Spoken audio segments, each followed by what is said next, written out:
The following is a special presentation of Tony Kurre Radio. Keep your mission on your mind and your mind on your mission.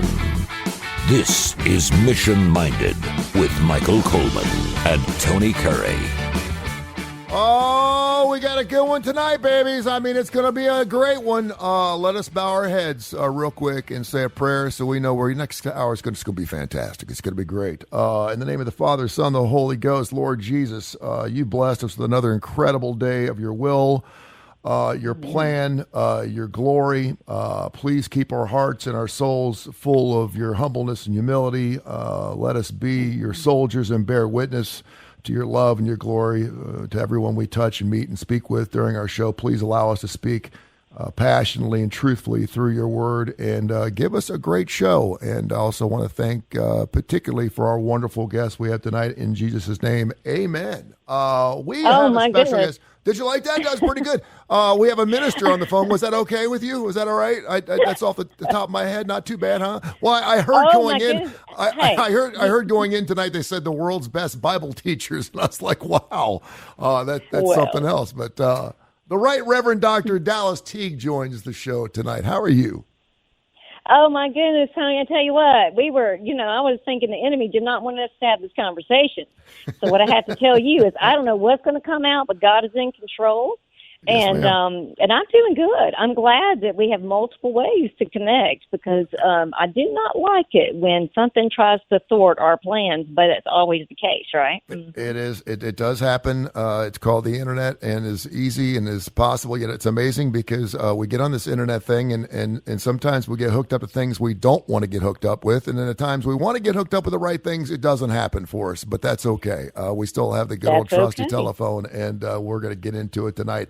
Michael Coleman, my regular partner, is off tonight. I want to thank the right Deacon Dan Whitaker. Last night he did fantastic work in Jesus' name. He came on and we talked about the 7 sacraments last night, and spent about 4 or 5 minutes on each one of those, and I learned more than I ever thought I could about the 7 sacraments last night. So that was fantastic. And of course, this isn't about Catholicism, it's not about Baptists, it's not about Episcopalians, not about Presbyterians, about anything. It's if you're God-fearing, you love Jesus, then you're welcome to join the show. Even if you don't, you're welcome to join the show any single time. 941-1011, 941-1011. She is the Reverend Dr. Dallas Teague. I met you through another mutual Christian friend of mine just about a week ago. Normally it would take some time before I would feel comfortable enough to have someone join me on the show for an hour, because you and I haven't spoke more than 10 or 15 minutes on the phone, but I knew the minute I spoke with you that it was all good. And so I purposely, you're like, well, what are we going to talk about? And I said, you know what? Just take my hand, trust me, follow me for an hour, and I promise you we're going to get through this with flying colors, and hopefully you're going to be on the show even more. But I know that you're a mystical Catholic. I know that you've taught and you teach business etiquette training. I know you've been in the hospitality business, but tell me what you're doing with your time now. Well, it's interesting because, sometimes we get set up, okay? Mm-hmm. And what I mean by that is that there was a lot of things that I was doing. Many people may have seen, when the Birmingham Business Journal was out. Do you remember those days? Oh, yeah. I was always writing articles on customer service and things of that nature. And I was on television. I produced a show called Everyday Heroes, Real People Making a Real Difference. And I was giving life coaching and business etiquette advice and things of that nature. Well, fast forward, COVID, not only did the world stop, but I have a condition called pernicious anemia, which is very sneaky and very insidious, and you don't even know you have it until they think you might have a stroke. Oh, wow. So, oh my. Yeah. But through that process, oh my goodness, through that process, honestly, I got deeper and deeper in my relationship with the Lord, right? I always knew Jesus even before I knew Scripture, okay? Because sometimes when it's just you and God, because, it's always you and God, but when you have nothing and you go, okay, that God is with you because there's nobody else with you, right? Yeah. But in these moments where you have no idea what's going on, They think you have a brain tumor at one point. You know, I mean, there's just all kinds of things that have tried to stop me from whatever it is that God had planned. But what I did is I used that time, Tony, to go deeper and deeper into my study and my relationship and learning how to trust the Lord. Do you understand what I'm saying? Absolutely. So, absolutely. Yeah. So, so really, I'm just now feeling better.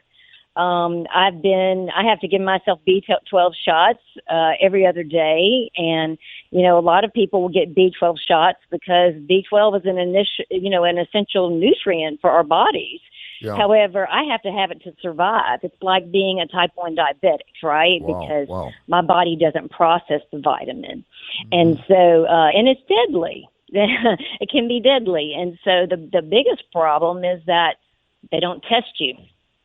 They don't test you in your normal blood test. And so if you eat meat or many people just don't think there can be vitamin deficiency in the USA. So anyway, so what am I doing now? I'm now starting to show back up in the world. So we're yet to be seen. So to answer that question, one of the things that I do on social media is I post at Think Love First Tuesday and a Spiritual Wisdom Wednesday. Those were the things I could commit to the Lord I could do. I want to start doing more of these, teaching on Facebook and things of that nature. You know, as an itinerant minister, I can be invited to go speak at churches or, groups and things like that. And I've done that in the past. And so those are the things that really inspire me. I really want to see people find their freedom in Jesus, Well, I kind of feel honored to have you on the show then, because it sounds like you're kind of getting back out there again. Of course, when you're, speaking the word of Jesus Christ, nothing can hold you back. You will find a way. It's interesting too, and I've said this so many times through my recovery and through the things I've been through in my life, and certainly my image preceded me for a long period of time. Everything from, all kinds of the clubs I used to hang out and the type of radio I used to do and everything else. And I would do anything for a laugh for sure, and I did. But I always, whenever I decided, and this has happened about 4 or 5 times in my life, most recently about a year and a half ago, this time it's going to stick. But whenever I wanted to further my relationship with my Lord and Savior, life got tough. It got really tough. And I kept thinking to myself, and I equated a little bit, I analogized a little bit with my recovery, in that, life doesn't get better all the time. It gets different. And what happens is when you want to have a relationship with Jesus and you finally say, listen, I'm surrendering again, and this time I don't want to take anything back. He's like, okay, you want to have a relationship with me? We got some things we got to clean up. We got some things we got to get through. There's a lot of things that aren't my will that you're doing, and I need to take control of those things, and you need to allow me to steer the boat a little bit. And sometimes that means some hard decisions. That means giving up some things we thought were okay that weren't. Sometimes that's relationships. Sometimes that's marriages. I mean, it's all kinds of different things.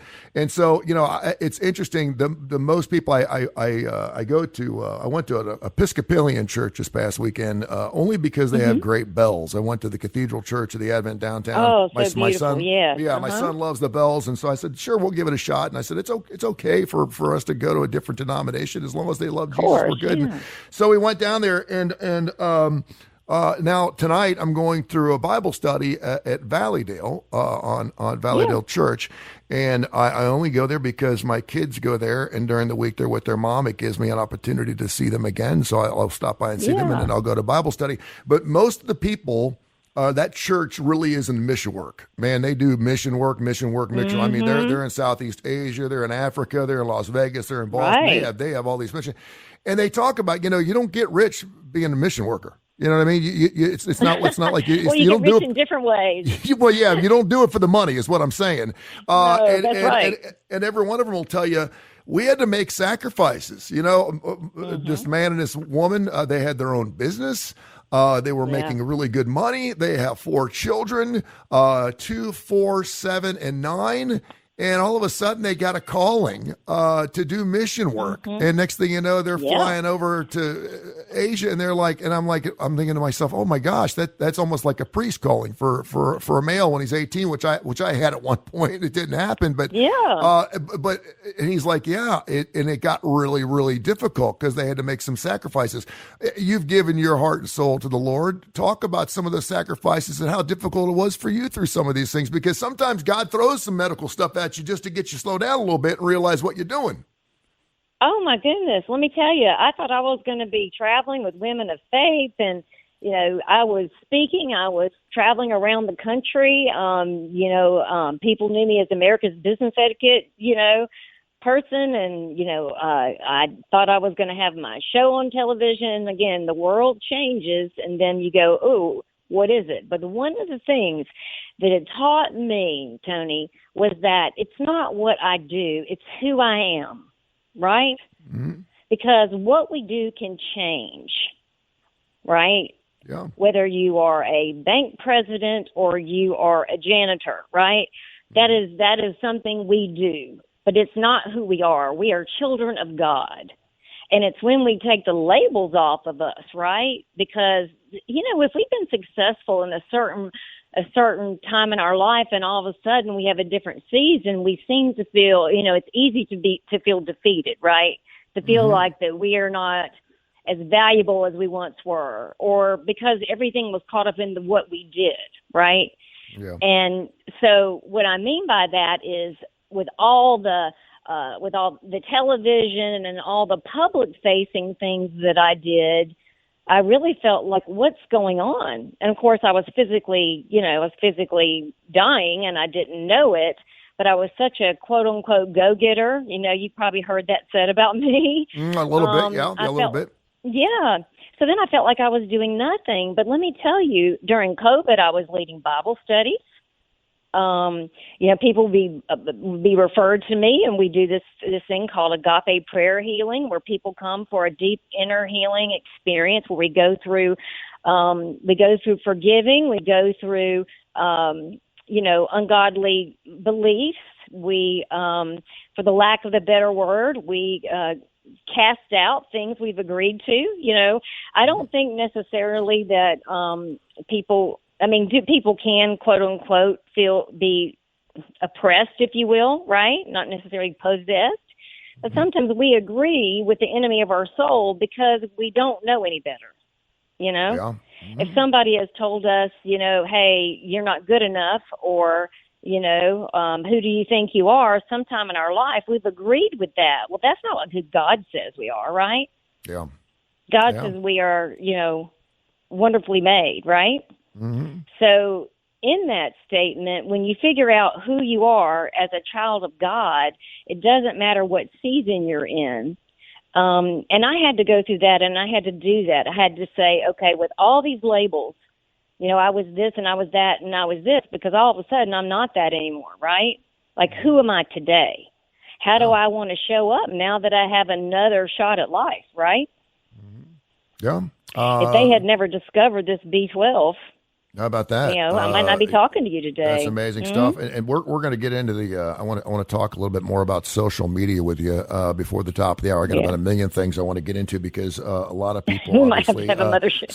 Social media can be such a booger bear. But like you just said, you're using it for forces of good, which I definitely want to hop on. But the Reverend Dr. Dallas Teague joins us here. She's got a website called PurposeWithoutLimits.com. PurposeWithoutLimits.com. You can check that out, or also DallasTeague.com, and it'll go right to her website, which is super, super cool.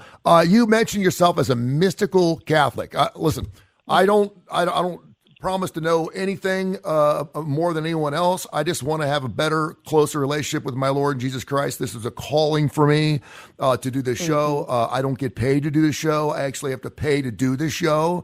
So I'm all in. I really want to learn more. But there's some things that I have not heard of. What is a mystic Catholic, or what does the word mystic mean?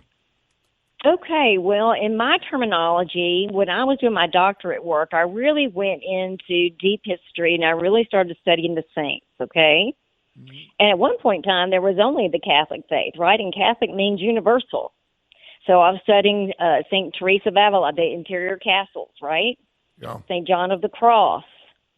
These are people that were called mystics. All that means is we have a personal awakened relationship with the Holy Spirit and with God. Mm-hmm. So, so maybe the fruits of the Spirit are operating in our lives, right? Yeah. That's what I consider a mystical. And I think, and everyone has the ability to do this. Everyone has the ability to talk to God. A lot of times in certain traditions, and in fact in the Catholic faith, there are a lot of historical, prayers. And the whole point of those are to get those in a place where we have a deeper relationship with God. But it can be very easy to depend on those and not just have a conversation with the Lord. You see what I'm saying? Absolutely. Yeah. And I think if you go to your site, I wanted to ask that question because I knew people were going to be listening tonight. And I knew that they were going to have some things to say about that. And I wanted to go that route. And so I thought that was interesting. You also mentioned in your bio about building your own altar, which I thought was really interesting. I know a lot of cultures, a lot of ethnicities have altars in their life. And I know certainly in the Bible, everyone that lived in the Bible built their own altar. They had an altar wherever they were set up. Can you explain that a little bit and why that's so important? Well, to me, like I'm sitting here right now in my office, and I have in front of me what I consider my prayer altar, the place I go. I have two candles, one of the Sacred Heart of Jesus, and I have one of Our Lady of Guadalupe. I have Mother Teresa here. I have a cross. I have a shell. I have a heart, just a place that we go to. It could be a closet. You've heard of people talk about a prayer closet, right? Yeah. It could be a cloth that sits on a table. It could be in your bedroom, just wherever it is that you can find that. The world is so busy now, and we are so distracted by things that, again, take us away from our relationship with God. Where is it that we can go and know when we go and we're at that place, right, that we can quiet ourselves? And that's what I mean by that. And as long as, and again, I know a lot of people, we always talk about idolatry. Obviously, you can put things on your altar that you certainly are nice, candles, things like that, but you certainly don't want to hold those things as good luck charms or anything else because there's only one of those. No. That's the man upstairs. So that's all we need to worry about. Hey, I wanted to get back to your social media because I went through messy divorce. I was on social media a lot. Look at me, look at me, look at me, look at me, look at me, because I had to be. That's what you do in radio, and that's what you do in television, because we live by ratings. That's the only way I get paid, is I have to have the better ratings than you do. If I have better ratings than you do, I get paid more. If you have lousy ratings, then no one's listening to your station or you're watching your TV station. You don't have a job. And so look at me, look at me, look at me. And so I was there at the inception of Facebook. I was there for the inception of Twitter, now X. I was there for the inception of Instagram and TikTok and all these things.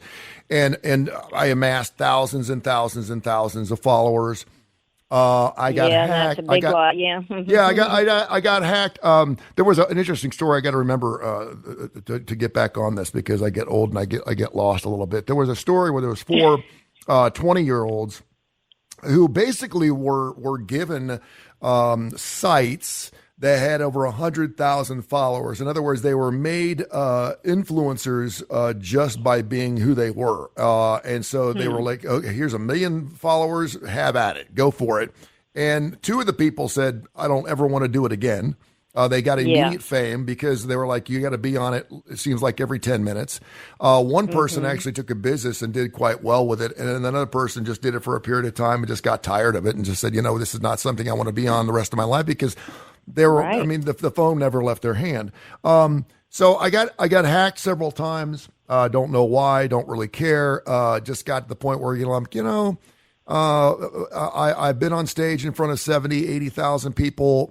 It was wonderful. I had my time. And now all I care about is being a hero to my 3 children. As long as my kids think I'm cool, I mentioned the story yesterday. I was at the state fair, and I'd do anything for my special needs boy, and I puked my brains out getting off a ride, and he thought it was the coolest thing he'd ever seen because he'd never seen his dad get sick, and he's like, "That is the coolest thing I've ever seen." I was like, "Well, I'm glad you thought so. It ain't gonna happen again." You know, and I even think more so that in that, yes, you got sick, but you did it to the point to get sick because he wanted you to do with him. You see what I'm saying? Yeah, I took one for the team there. there. To the point you got sick. Yeah, but what you've talked about though, and again, I think COVID was the devil's disease. I believe that firmly because here we had this disease, Dallas, where you could have it, but no one knew it. Which is super dangerous.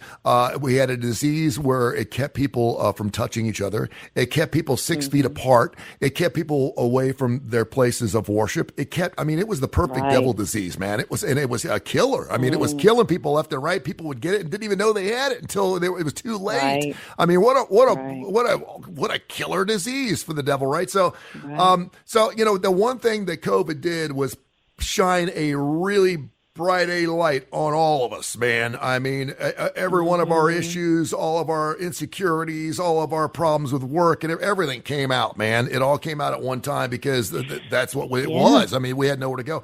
And so for you, I would guess that was somewhat of a blessing. And for you to take the internet, because listen, we're going to be known for, I think, for three things: cell phones, this generation anyway, cell phones, the internet, and weight loss medicines. I believe that. I think those are the three things that I think when we all said and done, what are the three things that the baby boomers were known for, the Gen Zs or whatever.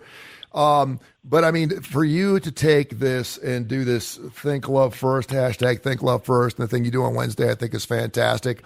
How did you come up with that idea? And there are some wonderful things out there on the internet. And yes, on social media, it's not all trolling. It's not all hate. Listen, you can post anything you want, and there's going to be someone taking a stab at you. If you feel good about yourself and you're doing the right thing, you will be persecuted. I mean, it's going to happen. So, you absolutely will. You absolutely will. Well, as I was going through all these things and not really knowing and what the next day was going to be, I said, what can I commit to? Well, and I just pray about it. God, what do you want me to say? Mm-hmm. Like I literally pray about it. Sometimes I feel like I'm this person that should be in a monastery, but I live in the world, and I think that's harder to do. Yeah. There was, we call her Teresa Little Flower, but she died at a very young age. But it is really true, and it goes back to business etiquette. It's the little small things that we can do and we can be consistent at, right? And, one of the things that it's so interesting to me is sometimes I have no idea who's seeing it. I have no idea who's sharing it, but I'll have people that'll respond to me and say, you don't have any idea how much I needed that today. Yeah, that's nice. And so it's when I get those, it inspires me to keep going. But it was just something that I knew that I could commit to if I didn't feel good that day. You know what I'm saying? Mm-hmm. Like it was something that I just said, yes, well, I can do this every day. So that's how it came. And Think Love First, actually, that was an idea that was spawned back in 2016, and this cry out to the Lord. I was just so upset about what was going on, and I literally had a vision of the world being broken, and the broken heart for the world. And so if you actually go to that website, Think Love First, you'll see it is a broken world. But it's really about how do we love each other? We don't have to agree with the person next to us, but we have to remember that they are also a child of God, right? Yeah. And, and we've forgotten that in our society. God doesn't want anybody to perish, right? Mm-hmm. And,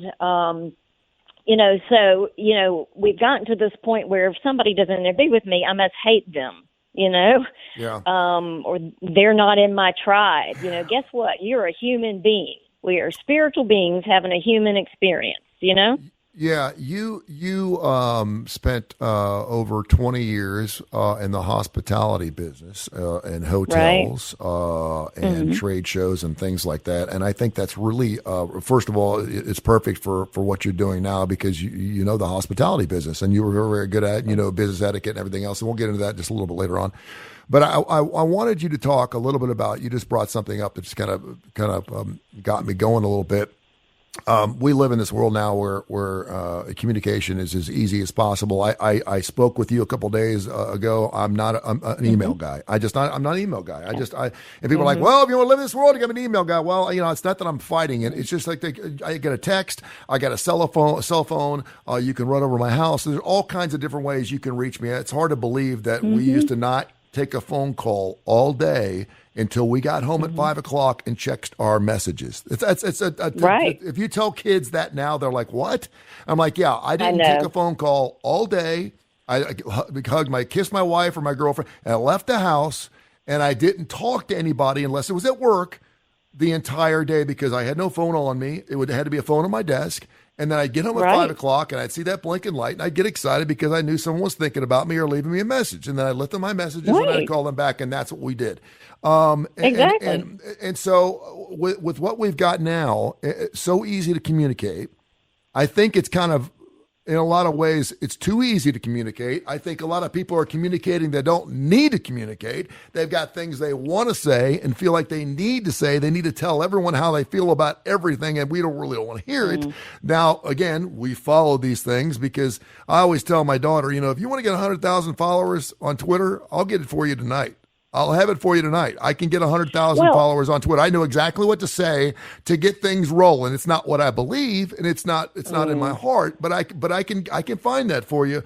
But I wanted you to talk about, since you were in the hospitality business for 20 years, how much that's changed because there is no hospitality anymore. It doesn't feel like it anymore. Well, exactly.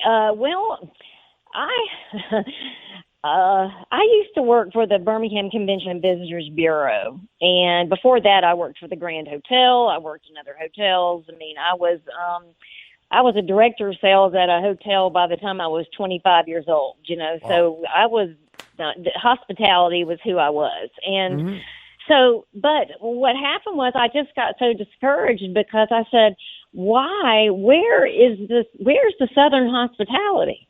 Yeah. You know, where's this apathy come from? You know, what is going on? And because I grew up in a time where, you know, again, the customer was right. Now, was the customer always right? Not necessarily, but what that means is you listen to the customer, and if you can't do exactly what they need, give them an alternative. You see what I mean? It's like, you know, so yeah, I do not think it's good, you know, for people to have not having somebody at a front desk, for people just to go in and, you know, do kiosks. But we've gotten to a point, we've gotten so used to being disconnected with people. We want to just check in by doing a key code. I really think that even though we have more ways to be connected, we're less connected as people today. Yeah. I know you hear that, what I'm saying? I hear what you're saying. I read the Bible enough, or parts of it enough, to know that we're pointing in that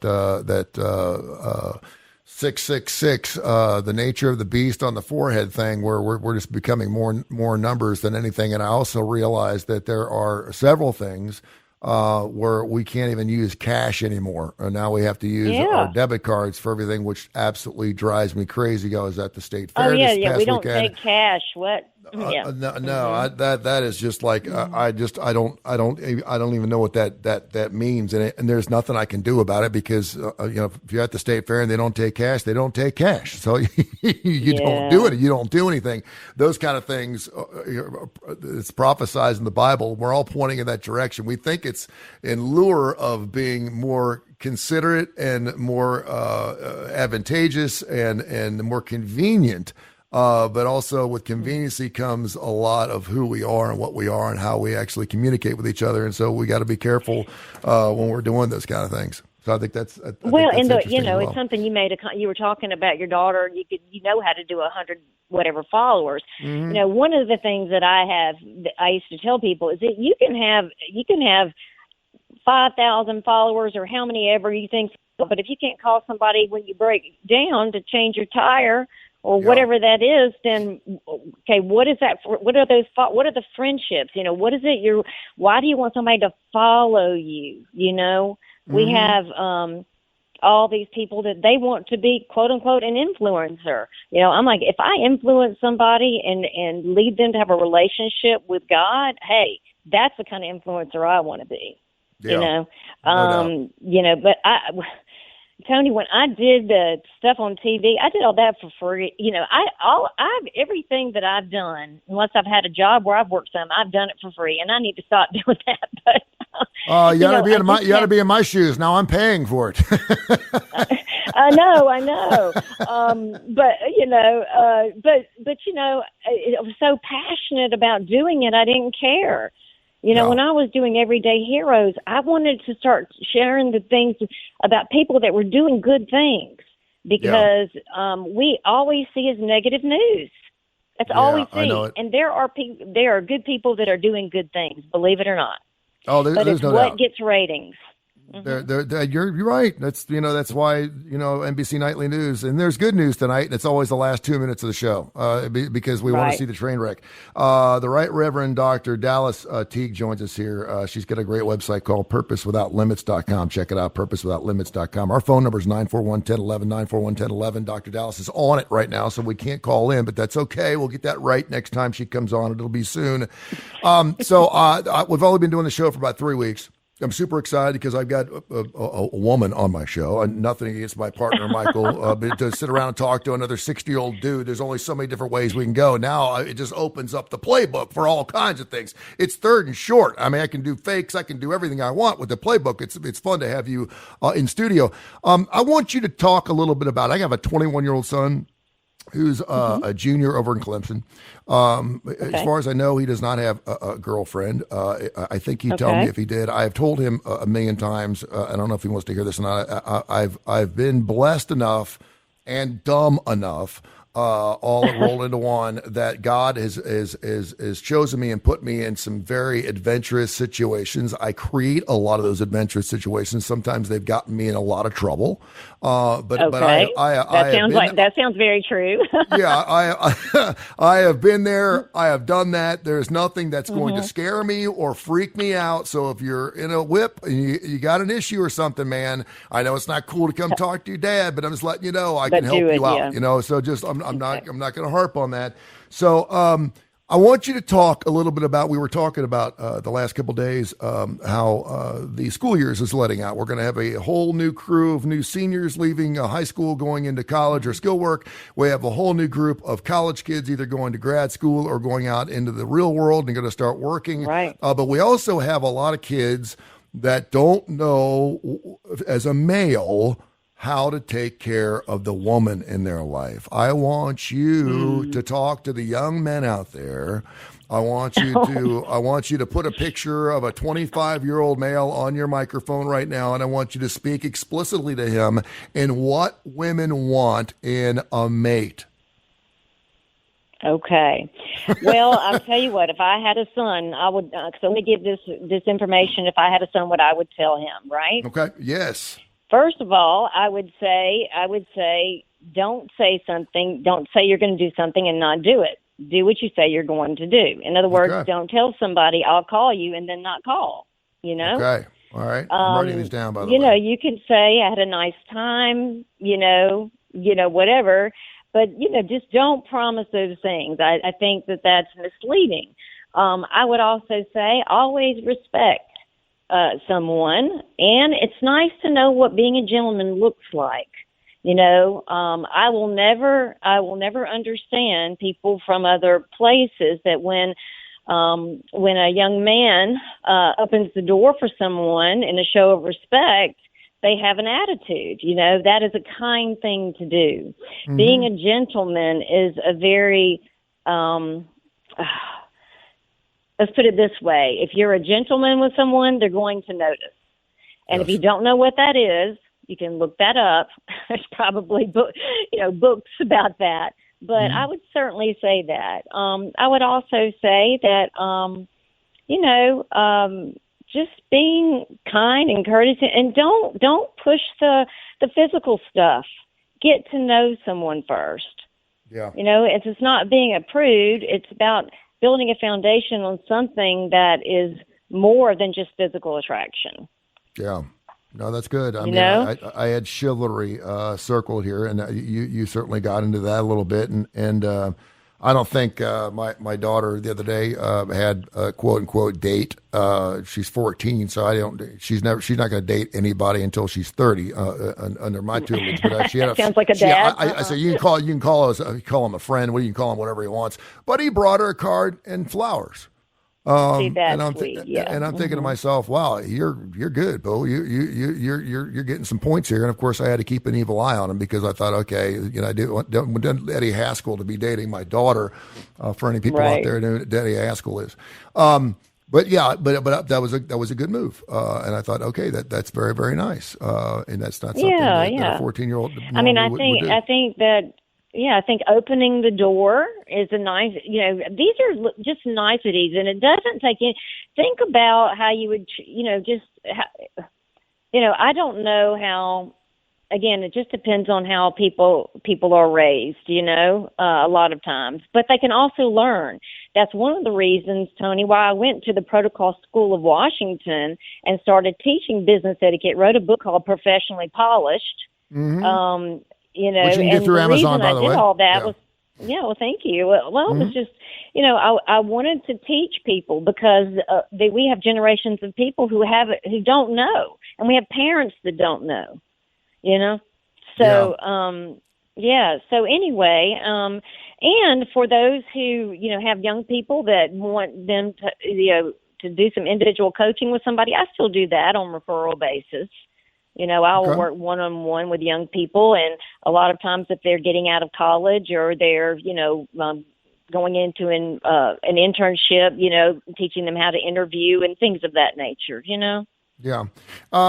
Something else that I think is interesting, and I wish that I had done this more. This is not something that I stood by, and I should have pushed harder. I've always been a good little church boy. Was an altar boy for 8 years and almost became a priest. And then, of course, I had a following way when I went to college and found alcohol and friends and girls and this, that, and the other. And eventually, I can't remember what exactly it was. The world, yeah, exactly. Yeah, the world, yeah. I don't know what devastating thing happened to me that got me back in the church, but something along the lines shook my cage and got me to come back in. And now I remember after I lost my job doing the sports radio thing about 7 or 8 years ago, I went to church every day for 2 years. I felt I had the time.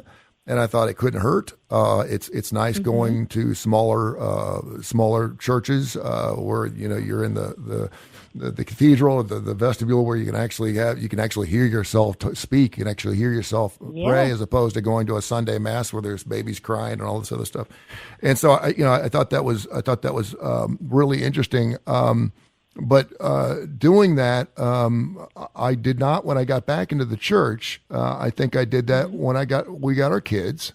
I know I went to church before we had children, but I love seeing a husband and a wife hold hands anytime. Oh, isn't it the sweetest thing? Yeah, and I love to see it at church, particularly. I love to see when there's a family. I love to see the man and the wife, the husband and the wife, sitting next to each other. You just don't see that. And I guess my questioning here is, we know there's two reasons why, certainly in the Catholic religion, why divorce is okay. We spoke about it last night a little bit. Right. But I've yet to see a couple that keeps Jesus number one in their lives, that prays together, that breaks up. I've never seen it. I agree with you. Yeah. Yeah. Can you talk a little bit about that? Yeah. Well, I mean, even in my situation, being, having an illness that again, it's invisible, right? Nobody knows what's going on. It's a metabolical thing, and you're getting sicker and sicker, and doctors are telling you there's nothing wrong with you, and you think you're crazy, okay? Yeah. And there are a lot of people out there that understand what I'm talking about. They're told nothing's wrong with them. They know something's wrong. You've got to be your own advocate. And I'm speaking to you right now, whoever you are listening. if you know something is wrong with you, you need to keep on it. Okay? Keep on it. Don't, because I knew something was wrong, and it wasn't until it got so bad that, it's taken me this long to get where I am now. Praise the Lord, right? But anyway, I'm sorry. I didn't mean to venture off like that. Oh, it's okay. No, it's good. But I remember one time, so anyway, the point in all that is that whether you have an illness in your life or someone has lost a child, right? Yeah. We go through things in our lives that are so devastating that if we don't have God in our life, where do we have the hope? Yeah. Right? Yeah. There are people who I can't imagine what it's like to lose a child, but I've seen families that again come together. We grieve in different ways, right? Mm-hmm. But I've seen families that can come together after that, and then others that don't make it. And I think when you go through those difficult times, if God is the center of your life, then you really remember what that commitment was about, right? Yeah. And you stay in prayer. The reality is we cannot change someone else. They have to want to change.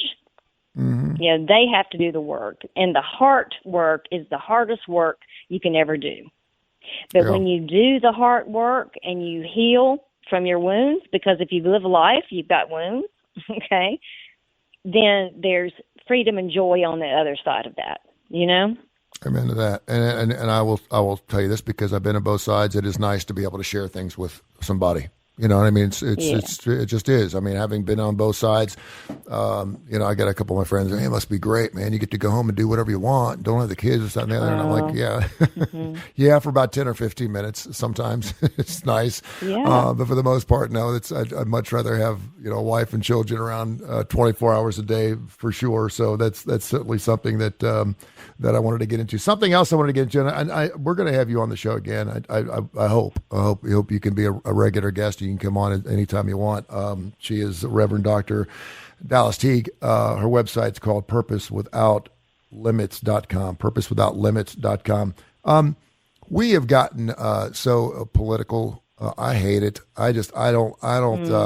Yeah. And it's funny because, we used to, when you go to vote, you got those little partitions up on either side, right? And those partitions are up so you can vote without someone knowing who you're voting for. That was something that you did, right? Because you didn't talk about politics. You didn't talk about religion. You didn't talk about sex. You didn't talk about those three things.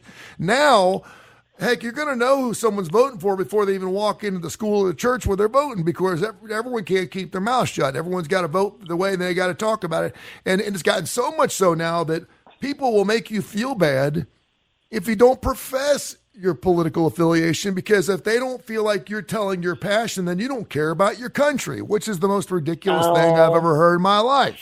It's just another way, do you understand what I'm saying?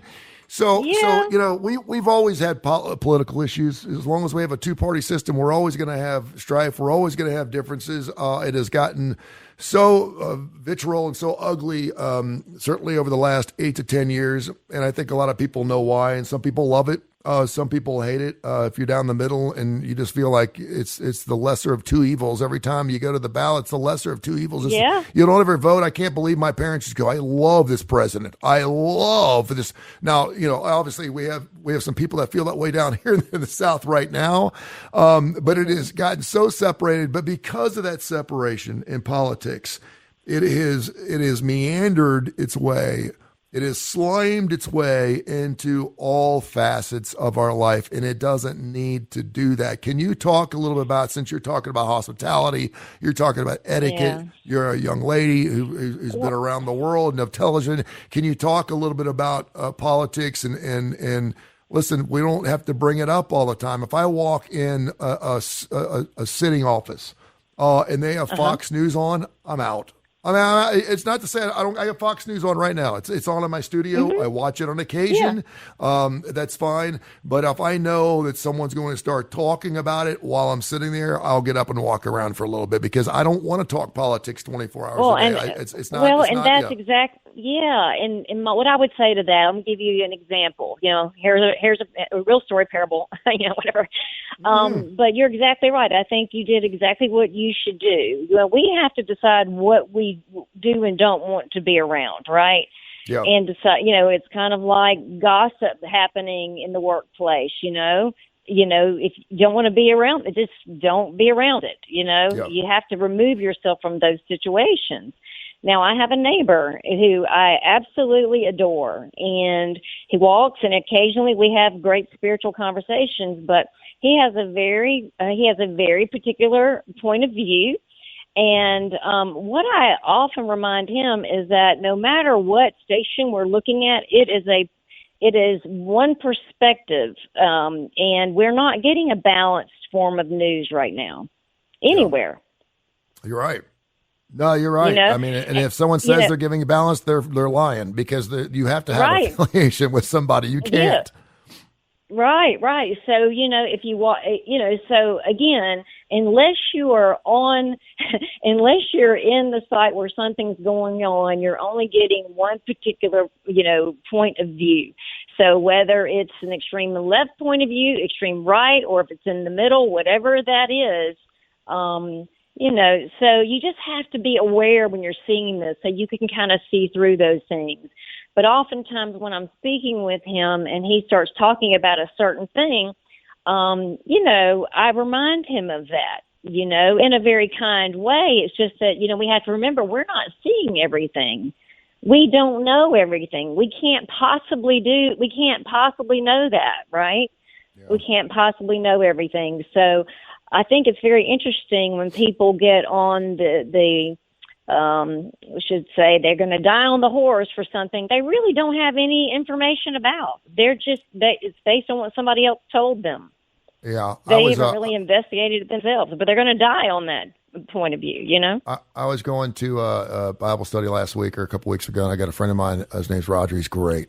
He's quickly becoming one of my best buds.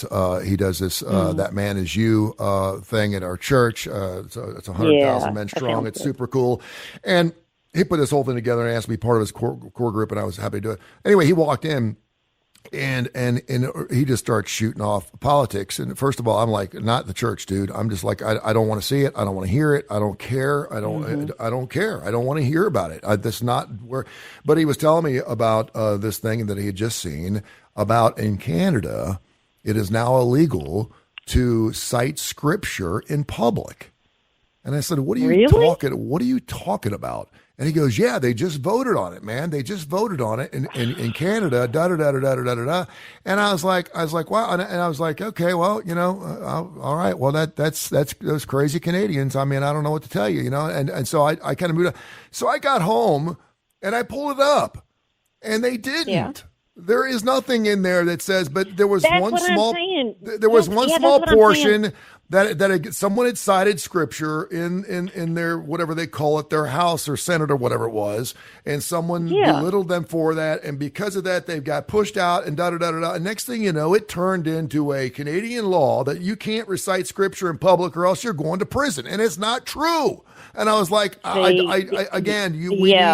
need to do a better job at reading things and looking things. And this guy's great. And he's a salt of the earth. I'm going to see him here in 15, 20 minutes. I mean, I love the guy. But I'm like, man, you got to be careful with that stuff. Because don't believe everything you hear. I mean, literally you have to, you can't just take things on face value, That's why you need to build relationships with people you trust. Yeah, exactly. All right. We got a few minutes left here. It's time to have some more fun. You ready? Yep. We're going off the script here because this is one of the reasons I didn't want to tell you what I wanted to talk about. You know that I did classic rock for like 30 years. I'm a classic rock guy. Always been a classic rock. I got a classic rock station. It still exists. It's called Tony Kurre Radio. That's why at the beginning of the hour you hear a Tony Kurre Radio production. It's okay, TKR. What do you call classic rock? Get the two. Well, you name it. Boston. I mean, it's the good classic rock. It's the Eagles. If you go to TKR, get the TKR app. All of my podcasts are on it, and then it's classic rock from like 5 o'clock in the afternoon all the way all night, and it's all my favorite classic rock music. It's not Stairway to Heaven. That's classic rock. Don't get me wrong, but I've played Stairway to Heaven enough. I don't want to hear again. I'm with you on that. So there's some songs that I don't play, and I like to keep it up tempo as much as possible. I saw your hubby at the Coca-Cola Amphitheater a couple times last year when they opened up that brand new venue down there, which was fantastic. And I've known your husband from having him on some previous shows in the past, so I know what kind of music he likes. I want to know, Reverend Dallas, what kind of music you grew up on, what kind of music you like. When was the last concert you saw? What's the best concert you've ever seen? I want to hear your side of it because I can tell exactly what kind of person you are based on your musical preferences. Okay. Well, here we go. All right. So honestly, the best concert I've ever seen was in the 90s, and it was Tony Bennett singing by himself. And he was probably in his 70s, and he was amazing. Now that's one thing. But I recently saw Rod Stewart. Yes. And he was amazing. That Rod Stewart down at the amphitheater? Yes. You know what? It's amazing. He's 72. He's oh my he's God. still getting and after. he's still rocking it. He was, I mean, he was doing his thing, and that is impressive. You know what I mean? Oh, and just all the hits he had through the decades. That's phenomenal.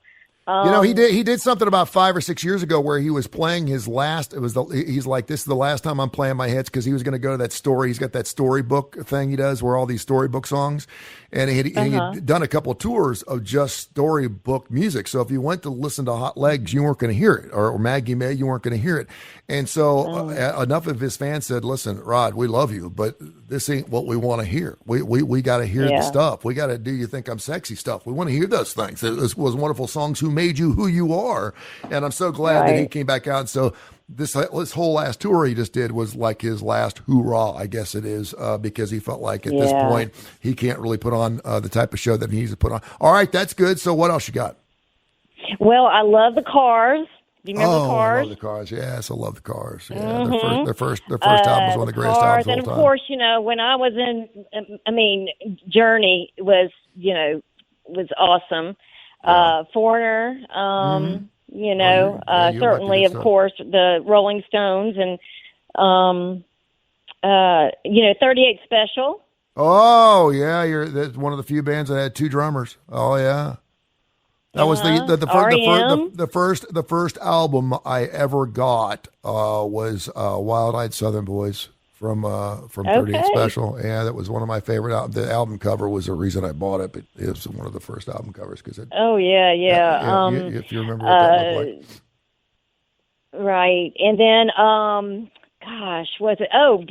Duran back in the day. Okay, they just got into the Rock and Roll Hall of Fame a couple of years ago. I wasn't real keen on that, but I was like, okay, they certainly put. I didn't realize how many good songs they had until I knew they were going to the Rock and Roll Hall of Fame. I was like, why? I couldn't figure out why, so I had to go back and look. But they had some pretty good songs. But they changed. Chicago. I mean, I like all those big band kind of things too, But then I also like singer-songwriter, like James Taylor. I mean, I like all the. I like all kinds of music. Yeah, James Taylor has a very soft spot in my heart. When everyone was doing Led Zeppelin and Bob Seger.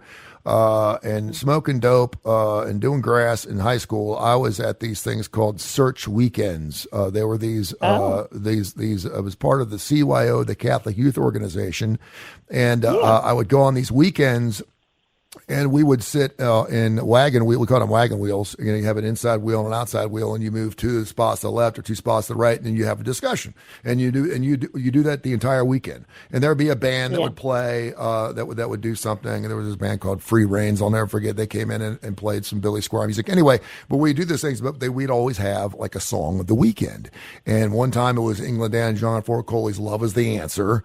One time it was "Shower the People" from James Taylor. So I have got an infinity of love for artists like that. I didn't really tell a lot of people about that because I was, B.A. Tony Curry, man, I was getting at the classic rock thing. I couldn't let people know that I like that soft stuff too. Of course, Seals and Crofts, Diamond Girl. You're asking a woman. I have to tell you, it's all in my musical. And then, of course, I'm part of Magic City Disco, and we perform and what is that now? So, hold on. Tell me what this is. What Magic? What now? Magic City Disco. We are a dancing performance Mardi Gras crew. Okay, well, tell me more. Now you've got my attention, my full attention. What is that? Okay, so we used to be part of Disco Amigos, which is a group in New Orleans, and it's a Mardi Gras crew. And we started a group here. We created our own group because we got so well known. So we do Mardi Gras parades, and we just went and did the senior day picnic out in Columbiana today. So I mean, and most of our folks are, at least 40 and up because it's disco. But it's fun. It's fun. And, we have to have fun no matter how old we are, Tony. Well, sure. Well, absolutely. I'm 60 and I'm having more fun than I've ever had. I got news for you. It's my body's not coming along for the ride, but my brain is trying to keep up with the way I think, which I think I'm in pretty good shape. But the one thing that I instill in my kids is self-deprecation is a wonderful thing. That just tells me that you're comfortable and secure enough in your own being that you can make fun of yourself. And people love that. It's very endearing, which is a wonderful thing. And the other thing is, God-sized things, man, just God-sized things. There's these signs that are all over my neighborhood, maybe because we have a bunch of vets that live in our neighborhood, but it's a suicide helpline. And it says, you are bigger than this moment. And I love that because it's like no matter how bad things are around you, how big things are around you, pause and pray, be still, and let the Lord take the yoke and let him handle the things. But because in 15 minutes, I promise you're going to feel a little differently about it. It's not going to be the end of the world. Don't catastrophize your issues. Just realize that this is another box you need to open up in that big old garage full of crap we have that we need to clean out, and you'll get through it. And you'll be okay with it. So, I mean, that is just one of those things that, just try to remember. And, the other thing is, Jesus, God created us in his likeness. He sent his only son down here to be a conduit to know exactly what it was like to be in the flesh. It's hard to believe that Jesus was here for 33, 34 years and did not sin the entire time. That's something that we not only cannot fathom, but we shouldn't try to fathom. It's just not, it's one of the wonderful mysteries of who Jesus is and what he is. And he gave us this life, right? So we're not, he chose us. He knew us before we were born. Okay. And that we would be born in this time. You have to remember that. He knew millions of years ago. He knows how many hairs are on our heads. I mean, he knows all these things. And so we were chosen to be born into this world. This is not happenstance. This is not like, we're spinning the wheel. Okay, this one's born and this one's not. No. We were chosen to be born in this world. We live in this little grain of sand on the beach of life. And so the least I can do is be gracious and have gratitude and appreciate the fact that I'm 6 feet above and not 6 feet under today. That's right. Know that if someone gives you a brand new bicycle and it's top of the line bicycle, I'm not going to go take it on a mountain road and I'm going to bend the wheels and get the frame all scratched up and stuff. I'm going to take care of that bicycle. So he's given us this wonderful life. Go use it for what it's all about and go use it for what it's worth and take care of it. And I can't stress enough, but have fun doing it, man. I mean, God, listen, Jesus laughed too. You know what I mean? We don't see Jesus, whenever you watch those Jesus shows. Go ahead. I was just going to say, you'll hear people say, today, I will, praise the Lord, today's the day the Lord has made, and I will be happy and glad, right? And rejoice in it. Why haven't we seen Jesus laugh? Can you think about that? Can you think of a show? Have you ever seen a show where Jesus actually laughs out loud? I would like to see that. Maybe, can we please get a show where Jesus laughs? Well, maybe, I know he's happy. think about, hey, maybe Jesus is laughing through us right now. Have you thought about that? I hope so. Well, he's put the words in my mouth tonight. I hope he has, and he's done it to you too. Hey, thank you so much for your time. I want you on again very, very soon. Okay, well, it was fun. It was a blast. I'm going to call you tomorrow. Let's set up another time we get together because I feel like I've just nibbled the proverbial part of the iceberg. I think we got a long way to go, and I think you'd be great for this program. Dallas, thank you so much. I appreciate you. God bless. God bless. Bye-bye. Have a great night.